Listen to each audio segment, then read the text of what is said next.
നല്ല കാര്യമാ ചെയ്യുന്ന തേടൊക്കാകെ. കാര്യങ്ങളെല്ലാം നല്ലതുപോലെ കൈകാര്യം ചെയ്യും. ഷിനോബിയുടെ നിയമങ്ങളെല്ലാം നടപ്പിലാക്കുന്ന ഒരു ശക്തനായ ഹൊക്കാഗെയാണ് നമുക്ക് വേണ്ടത്. അത്തരത്തിലൊരാളെയാണ് നമുക്ക് ആവശ്യം. ആഹാ, നമുക്ക് അങ്ങനത്തെ ഒരാളെ കണ്ടെത്താൻ കഴിയോ? ലീഫിലെ ഇതിഹാസ സൈനികരിൽ നിന്ന് ഒരു റൈച്ചിമാരുവിനെ തിരഞ്ഞെടുക്കാനാണ് ഞാൻ ശുപാർശ ചെയ്യുന്നത്.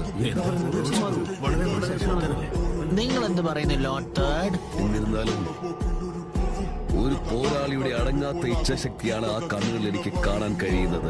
അങ്ങനെ ഒരു വ്യക്തി ഹൊക്കാഗെയെ ചുമതലയേറ്റാൽ അത് നല്ലതാവും എനിക്ക് തോന്നുന്നില്ല.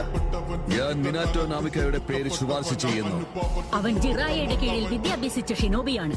വേറെ രീതിയിൽ പറഞ്ഞാൽ നിങ്ങളുടെ ശിഷ്യന്റെ ശിഷ്യൻ. അവൻ വളരെ കഴിവുള്ളത് കൊണ്ട് അവനെ എല്ലാ ഭാഷയും അറിയപ്പെടുന്നത്. അവൻ കറാവി ബ്രിഡ്ജ് യുദ്ധം ജയിച്ചവനാണ്. അതുപോലെ 3ാം ഗ്രേഡ് ഷിനോബി യുദ്ധത്തിന്റെ അവസാനത്തിന് നേതൃത്വം കുറിച്ചത് അവനാണെന്നും വേണമെങ്കിൽ പറയാം. ഈ ഗ്രാമത്തിന്റെ യശസ് നീ എന്നും കെടാതെ സൂക്ഷിക്കുമെന്ന് ഞാൻ വിശ്വസിക്കുന്നു. ലീഫ് വില്ലേജിന്റെ ഭാവിയായി ഞാൻ നിന്നെയാണ് കണക്കാക്കുന്നത്.